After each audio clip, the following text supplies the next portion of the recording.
হামে আক্রান্ত হয়ে শিশু মৃত্যু থামছে না। হামের উপসর্গ নিয়ে 2 জেলায় প্রাণ গেছে 5 জনের। দেশ জুড়ে কাটছে না জ্বালানি তেলের সংকট। দেশে শিশু মরছে, হাসপাতালে নেই পর্যাপ্ত চিকিৎসা, কৃষক হিমশিম খাচ্ছে ডিজেলের দাম জোগাতে। আর ঠিক সেই মুহূর্তে সংসদের ভেতরে উঠেছে এক অদ্ভুত দাবি, আমাদের গাড়ি চাই। এখন মানুষের কাছে যাওয়ার জন্য যদি একটা গাড়ির ব্যবস্থা করে দেয় তাইলে আমাদের জন্য একটু সুবিধা হয়। হ্যাঁ, ঠিকই শুনেছেন। যে দেশে মানুষ নিত্য প্রয়োজনীয় জিনিস কিনতে হিমশিম খাচ্ছে, সে দেশে জনপ্রতিনিধিদের নতুন আলোচনার বিষয় সরকারি গাড়ি।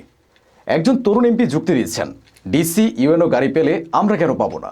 অন্যদিকে বিরোধী দলীয় নেতা বলছেন, ছোটদের আবদার ফিরিয়ে দিতে নেই। ছোটদেরকে কখনো না বলতে নাই, তাদের আবদারে সবসময় হা বলতে হয়। কিন্তু প্রশ্ন হচ্ছে, এটা কি আদৌ আবদার, নাকি এটা বাস্তবতা থেকে বিচ্ছিন্ন এক ধরনের বিলাসিতা?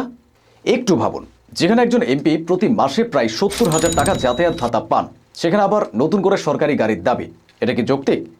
আরও বড় প্রশ্ন, এই টাকা আসছে কোথা থেকে? জনগণের ট্যাক্স থেকে। সেই জনগণ যারা আজ বাঁচার জন্য লড়ছে, যাদের অনেকে ঠিকমতো চিকিৎসা পায় না, যাদের সন্তানরা অপুষ্টিতে ভোগে, যাদের জীবনই প্রতিদিনই এক যুদ্ধ।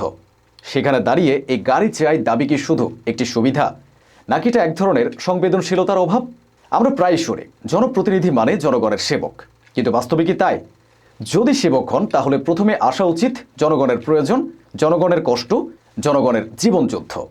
গাড়ি কি সত্যি এত জরুরি, নাকি এটা ক্ষমতার আরাম বাড়ানোর আরেকটা উপায়? আজ দেশের মানুষ যখন প্রশ্ন করছে আমরা বাঁচবো কিভাবে, তখন সংসদে প্রশ্ন উঠছে গাড়ি পাবো কিভাবে। এই দুই প্রশ্নের মাঝে লুকিয়ে আছে আমাদের বাস্তবতার গভীর ফাঁক।